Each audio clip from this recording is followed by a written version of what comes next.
पाठ 16 समय की सुरंग द टनल ऑफ टाइम। पठन से पूर्व बिफोर रीडिंग। आधुनिक युग में यंत्रों व मशीनों का प्रयोग बढ़ गया है। लोगों को इनसे कई प्रकार की सहूलतें प्राप्त हुई हैं।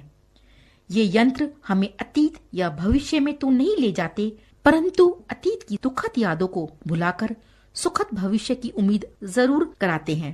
इसलिए समाजशास्त्री एवं पर्यावरण के जानकार इनका सही उपयोग करने की सलाह देते हैं।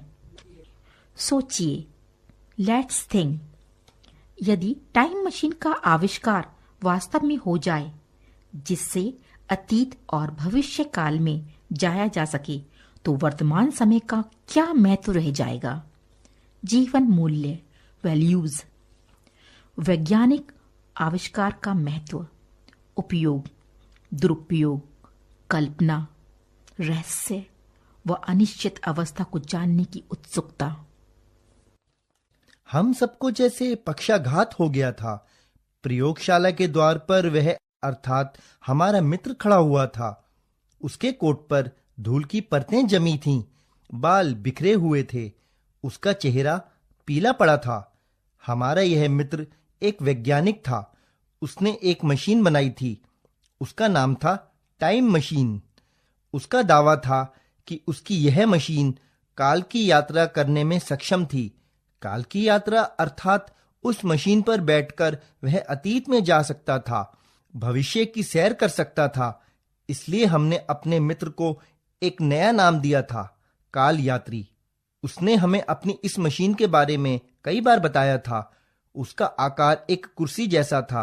उसमें अनेक यंत्र भी लगे हुए थे। उसमें 2 हैंडल भी लगे हुए थे।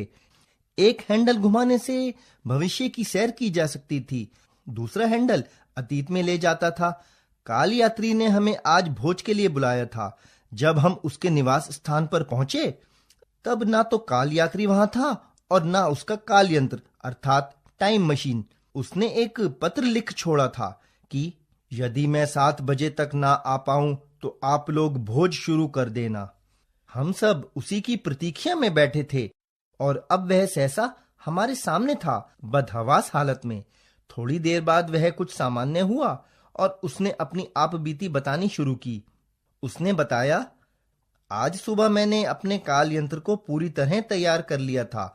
अब उसका परीक्षण करना था। मैं कुर्सीनुमा काल यंत्र पर बैठ गया और मैंने भविष्य की यात्रा पर ले जाने वाला हैंडल खींचा। हैंडल खींचते ही प्रयोगशाला गायब हो गई। पल भर में दिन निकलता और पल भर में रात हो जाती। काल यंत्र में लगी घड़ी की सुइयां तेजी से घूम रही थीं। मैंने पल भर में 20वीं सदी पार कर ली थी, फिर 21वीं सदी और दूसरे पल में 22वीं सदी में पहुंच गया। मैंने सोचा, इस तरह तो यात्रा का कहीं अंत नहीं होगा। मैंने हैंडल खींचा। अगले पल सैकड़ों बिजलियों के कड़कड़ाने की आवाज आई। मारे भय के मेरी आंखें बंद हो गईं। कुछ देर बाद जब मेरी आंखें खुलीं तो मैंने स्वयं को एक हरे भरे मैदान में पाया। सामने एक विशाल मूर्ति थी। मिस्र के पिरामिडों के पास बनी स्फिंक्स जैसी मूर्ति के दोनों ओर पंख थे। मूर्ति से कुछ दूरी पर गगनचुंबी अट्टालिकाएं थीं, पर कहीं कोई व्यक्ति नजर नहीं आ रहा था। मैं गहरी सोच में पड़ गया। अचानक मेरे कानों में घंटियों की मधुर आवाज सुनाई दी।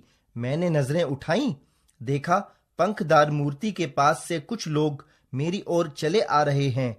थोड़ी देर में वे सब मेरे पास आ गए। उनकी आंखों में आश्चर्य था। वे बेहद सुंदर थे। वे मुझे छूने के लिए आगे बढ़े। वे आपस में बातें भी कर रहे थे, पर उनकी भाषा मेरी समझ में नहीं आ रही थी। हाँ, उनकी आवाज बेहद मीठी थी, बच्चों जैसी।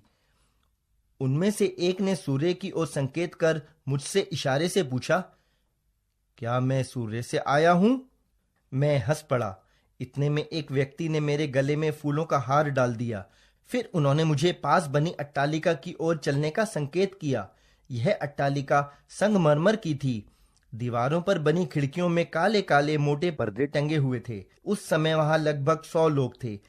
वे सब फर्श पर बैठे थे। उनके सामने चौकियां थीं, जिन पर सुंदर पात्रों में तरह तरह के फल रखे हुए थे। वे सब बच्चों जैसे थे, खिलखिलाकर हंसते, बातें करते।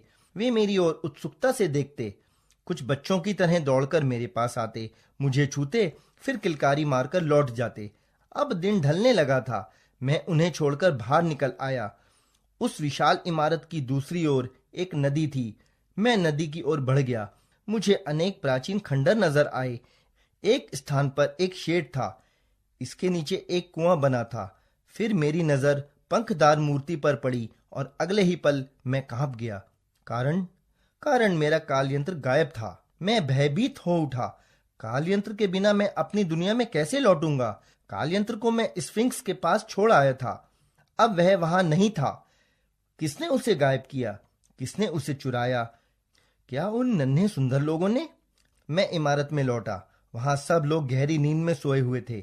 मैंने एक व्यक्ति को जगाकर उससे पूछना चाहा, पर वह मेरी बात समझ ना पाया। फिर सो गया। चारों ओर अंधकार था। मैं निराश हो गया। मेरी आंखों में आंसू आ गए, पर मैं कर भी क्या सकता था। जैसे तैसे रात बीती। सूरज निकलते ही मैं दौड़कर पंखदार मूर्ति के पास पहुंचा। मैंने देखा कि जहां काल यंत्र रखा था वहां जमीन पर लकीर बनी हुई है, मानो कुछ लोगों ने काल यंत्र को खींचा है। मैं उन निशानों के सहारे आगे बढ़ने लगा।